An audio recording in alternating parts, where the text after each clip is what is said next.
हाय viewers, welcome back. आज class 10th mathematics chapter number 3 का lecture 3 हम रिकॉर्ड करेंगे। और आज की इस लेक्चर में हम 3.1 एक्सरसाइज के लास्ट 3 क्वेश्चंस यानी क्वेश्चन 5, 6 और 7 को कवर करेंगे। तो चले स्टार्ट करते हैं आज का हमारा लेक्चर। क्वेश्चन नंबर 5 का आगाज़ करते हैं। इसका स्टेटमेंट है कि there is a direct variation between x square and y, यानी कि एक्स स्क्वायर और वाई के मोबाइन डायरेक्ट रिलेशन है। इसका मतलब ये है कि अगर वाई की वैल्यू बढ़ेगी तो एक्स की वैल्यू डबल बढ़ेगी, या अगर एक्स की वैल्यू बढ़ती है तो वाई की वैल्यू भी बढ़ती है। ठीक है, इसका इस तरह रिलेशन है। और इसके साथ हमें कुछ डेटा भी गिवन है एक्स और वाई की वैल्यू, जिसमें हमारे पास एक्स की वैल्यू 7 है एंड वाई की वैल्यू 49 है। अब ये first portion of this question है। ठीक है, ये आप समझ में रखें कि जो ये क्वेश्चन है क्वेश्चन 5, इसके 2 पोर्शन है। ठीक है, क्वेश्चन 5 एक होता है स्टेटमेंट पोर्शन और दूसरा होता है पार्ट्स पोर्शन। तो जो क्वेश्चन पोर्शन होता है, जो स्टेटमेंट पोर्शन होता है, इसमें हमारे पास जो डेटा गिवन होता है वो इसलिए गिवन होता है ताकि हम कांस्टेंट ऑफ प्रोपोर्शनैलिटी की वैल्यू उससे मालूम कर सकें। और इसके बाद पार्ट्स का जो पोर्शन होता है, जिसमें हमारे पास मुख्तलिफ जूस दिए गए होते हैं और इसमें हम किसी भी वेरिएबल की वैल्यू फाइंड आउट करते हैं, ये हम बाद में देखेंगे। लेकिन सबसे पहले अगर इस तरह का क्वेश्चन आपके सामने होगा तो ये जो यहाँ से यहाँ तक है ना, या ये ठीक है कि there is a direct variation between x square and y और when x is equal to 7 y is equal to 49, इसी को हम स्टेटमेंट पोर्शन कहते हैं। और सबसे पहले आपने इसके ऊपर फोकस करना है कि हमें ये जो चीज़ें गिवन है ये किस मकसद के लिए गिवन है और इसका हमने क्या करना है। तो ये हमेशा आपने यहाँ से कांस्टेंट ऑफ प्रोपोर्शनैलिटी मालूम करनी होती है। सो इसी के ऊपर पहले फोकस करेंगे, बाद में हम पार्ट 1 और पार्ट 2 को भी देखेंगे। सबसे पहले जो चीज़ें गिवन है वो आप ही के स्टेटमेंट पोर्शन में गिवन ये है कि x square is equal to 7 है, वाई इज इक्वल टू 49 है, और साथ में ये भी गिवन है कि एक्स स्क्वायर का जो रिलेशन है वो डायरेक्टली प्रोपोर्शनल है वाई के साथ। ठीक है, अब यहाँ से आपने कांस्टेंट ऑफ प्रोपोर्शनैलिटी लगानी है, ये प्रोपोर्शनैलिटी को आपने ख़त्म करना है। तो प्रोपोर्शनैलिटी हम कैसे रिमूव करते हैं, एक इक्वलिटी लगाएंगे और इसके साथ एक कांस्टेंट के भी हम लगाएंगे, इस तरह कि x square is equal to, एक तो इक्वलिटी का साइन आपने पुट करना है जब आप इसको ख़त्म करेंगे। ठीक है, और इक्वलिटी के साथ साथ आपने एक के भी लिखना होता है जिसके हम कांस्टेंट ऑफ प्रोपोर्शनैलिटी भी कहते हैं, और वाई को आपने अपनी जगह पे लिखना होगा। सो अब यहाँ पर आप देखें, इसी को फ़िलहाल आप इक्वेशन नंबर 1 भी कह सकते हैं। तो इस इक्वेशन 1 से आपने के की वैल्यू निकालनी होती है। हमेशा जो कांस्टेंट ऑफ प्रोपोर्शनैलिटी आप लगाते हैं, सबसे पहले आपने उसकी वैल्यू फाइंड आउट करनी होती है। तो ये हम कैसे करेंगे, बहुत आसान है। हमने के की वैल्यू निकालनी है तो वाई को रिमूव करेंगे, और वाई को रिमूव करने का तरीका यह है कि दोनों साइड्स वाई के ऊपर आप डिवाइड कर दें। तो जब आप दोनों साइड्स को वाई के ऊपर डिवाइड करेंगे तो एक तरफ यहाँ पर के बचेगा और इस तरफ एक्स स्क्वायर तो है और इस पर हम डिवाइड करेंगे वाई के ऊपर भी। ठीक है, so x square divide by y आ जाएगा। अब अपने चूँकि के की वैल्यू निकालनी है, सो के की वैल्यू फॉलोम करने के लिए आपको एक्स और वाई की वैल्यूज़ चाहिए, और वो हमारे पास गिवन है 7 एंड 49। तो इन दोनों वैल्यूज़ को हम यहाँ पुट करते हैं और देखते हैं कि के की क्या वैल्यू आती है। So k is equal to x square, x square मतलब ये है कि एक्स की जगह हम 7 लिखेंगे तो ये 7 का स्क्वायर हो जाएगा, डिवाइड बाई वाई की जगह हम 49 लिखेंगे। तो इस तरह से ये 7 स्क्वायर 49 के बराबर होता है और नीचे भी 49 है।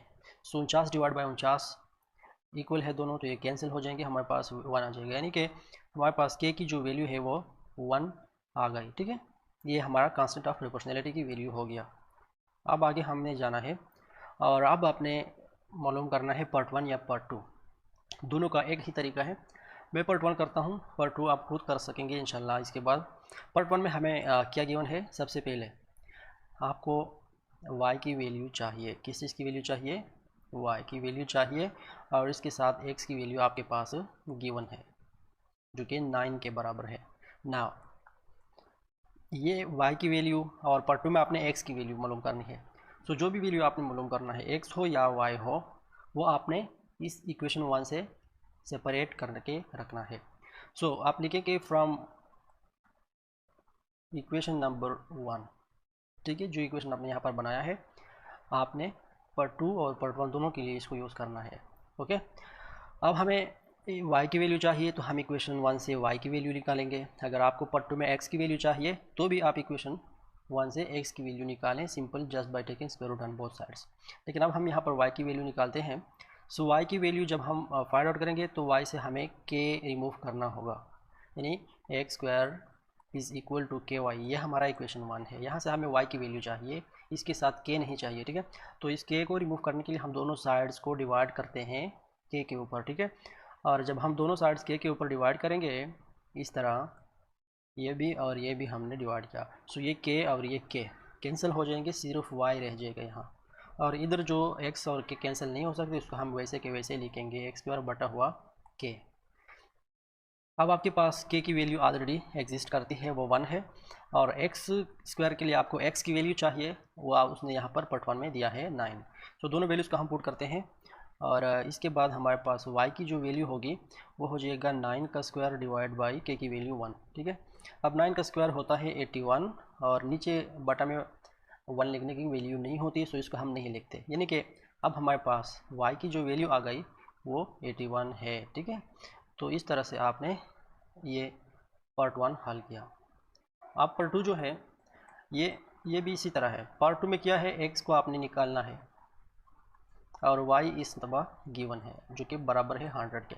ना मैंने आपको बताया था कि आपको x की वैल्यू चाहिए या y की, इक्वेशन 1 को आपने यूज़ करना है। सो अगेन हम लिखेंगे from equation number 1। Equation number 1 में क्या है, x square is equal to k y. अब हमें x की वैल्यू चाहिए इस दफ़ा, ठीक है, हमें y की वैल्यू नहीं चाहिए पार्ट 2 में। सो x चाहिए, उसका स्क्वायर हमें नहीं चाहिए। तो स्क्वायर हम ख़त्म करेंगे by taking square root on both sides. तो जब दोनों साइड्स के ऊपर आप स्क्वायर रूट लेंगे तो इस साइड के ऊपर भी स्क्वायर रूट लें और इसके ऊपर भी स्क्वायर रूट लें, ये दोनों कैंसिल हो जाएंगे। x की वैल्यू आपके पास इक्वल हो जाएगी प्लस माइनस आप लिखें, क्योंकि ये रूल है कि जो दोनों साइड्स के ऊपर आप स्क्वायर रूट लगाते हैं और वो एक साइड पे कैंसिल करते हैं तो दूसरे साइड पे आपने प्लस माइनस लगाना होगा। और इसके साथ के और y की वैल्यू आपने पुट करने हैं। के की वैल्यू 1 है, मल्टीप्लाइड बाय y की वैल्यू है 81, ओके। एंड देन आगे आपके पास x की वैल्यू आ जाएगी 1 इंटू 81 इज़ 81, और प्लस माइनस तो है ही। और आखिर में x की वैल्यू आपके पास हो जाएगा 81 का स्क्वायर रूट किस चीज़ के बराबर होता है, 9 के ऊपर, ठीक है। सो ये आपने पार्ट 2 भी हल कर दिया, बहुत आसान है। इंशाल्लाह उम्मीद है कि आपको इसकी समझ आ चुकी होगी। क्वेश्चन नंबर 6 की तरफ बढ़ते हैं, और वो भी बिल्कुल स्टेप बाय स्टेप इसी तरह का सवाल है। और इसमें जो सिर्फ चेंज है वो यहाँ पर ये है कि यहाँ पर हमें दिया गया था एक्स और वाई के मबैन जो रिलेशन है वो डायरेक्ट रिलेशन था। क्वेश्चन 6 में हमारे पास शायद इनवर्स रिलेशन होगा।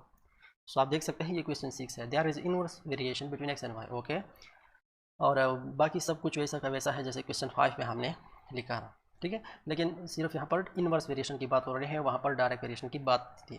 तो चलेंगे एक पार्ट यहाँ से करेंगे, एक मैं आपके लिए छोड़ूंगा फिर, ठीक है। सबसे पहले स्टेटमेंट पोर्शन को देखते हैं। There is inverse variation between x and y, okay. और इसके साथ एक्स की वैल्यू हमें गिवन है 4 और वाई की वैल्यू हमें गिवन है 24। ये स्टेटमेंट पोर्शन की मैं बात कर रहा हूँ, पार्ट 1 पार्ट 2 बाद में देखेंगे। और इसके अंदर हमें ये भी बताया गया है कि एक्स और वाई इसके मबैन इनवर्स वेरिएशन है। इनवर्स वेरिएशन ये है कि आपने फिर एक वेरिएबल को लिखना है 1 ओवर वेरिएबल, ठीक है, इस तरह। यानी कि जो इनवर्स वेरिएशन होगा उसमें एक क्वांटिटी को आपने बटा के नीचे लगाना होता है, इस तरह। मैंने वाई का आप एक्स भी लिख सकते हैं, कोई मसला नहीं है। अब अगेन हमने इस कांस्टेंट ऑफ प्रोपोर्शनलिटी को लगाना है यहाँ पर, ये प्रोपोर्शनलिटी का साइन हमने ख़त्म करना है। तो कैसे करेंगे, सिंपल सी बात है, पहले की तरह करेंगे, एक इक्वलिटी और एक के कांस्टेंट लिखेंगे और 1 और वाई अपनी जगह होगा, ठीक है। या आप ये भी इस तरह लिख सकते हैं कि एक्स इज इक्वल टू के बटा हुआ वाई, और अभी आपने इसको इक्वेशन नंबर 1 नाम देना है जैसे हमने पहले दिया था, ओके। सो यहाँ तक आपको समझ आनी चाहिए, बहुत आसान है। अब आगे बढ़ते हैं। मैंने आपको बताया था कि स्टेटमेंट पोर्शन में जो भी डेटा गिवन होता है उसका एक ही मतलब होता है कि आप इससे कांस्टेंट ऑफ प्रोपोर्शनलिटी की वैल्यू निकालें। अब यहाँ पर हमने कांस्टेंट ऑफ प्रोपोर्शनलिटी के लगाया है, तो हमें के की वैल्यू चाहिए। अब के हम कैसे निकालेंगे, देखें, एक्स इज़ इक्वल टू के डिवाइड बाई वाई। अब यहाँ पर x के नीचे 1 तो होगा, क्योंकि 1 जो होता है वो किसी भी चीज़ के डिनोमिनेटर में एग्जिस्ट करता है। अब यहाँ से k को निकालने का आसान तरीका यह है कि आप क्रॉस मल्टीप्लिकेशन करें, ठीक है, या दोनों साइड्स के ऊपर y से आपने 1 और y खत्म करना है तो इसका उल्टा आपने मल्टीप्लाई करना है, एक ही बात है। क्रॉस मल्टीप्लिकेशन करेंगे तो y इंटू के 1 इंटू के इज़ के, ठीक है। 1 जिस किसी के साथ भी आप मल्टीप्लाई करते हैं उससे कोई फ़र्क नहीं पड़ता, और x और y आपस में मल्टीप्लाई हो जाएंगे इस तरह। अब हमें k चाहिए, तो इसके लिए हमें x और y की वैल्यूज़ चाहिए, और वो हमारे पास ऑलरेडी गिवन है। सो दोनों को पुट करते हैं। इससे आएगा x की जगह हम 4 लगाएंगे, y की जगह 24, और इस तरह हमारे पास k की जो वैल्यू होगी 24 4 96। ये आपने k की वैल्यू निकाल ली। अब इसके बाद आपने जाना है पार्ट 1 या पार्ट 2 में। मैं पार्ट 1 करता हूँ, पार्ट 2 आप करेंगे फिर, ठीक है। पार्ट 1, इसमें हमें गिवन क्या है, x इज इक्वल टू 22 और रिक्वायर्ड क्या है, y।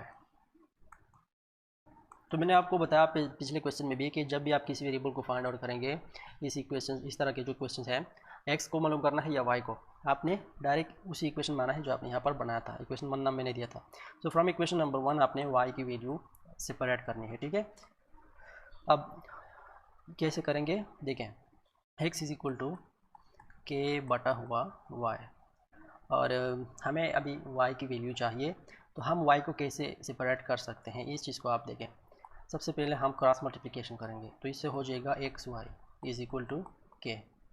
इसके बाद हमें y की वैल्यू चाहिए, तो y से हमने x को ख़त्म करना है।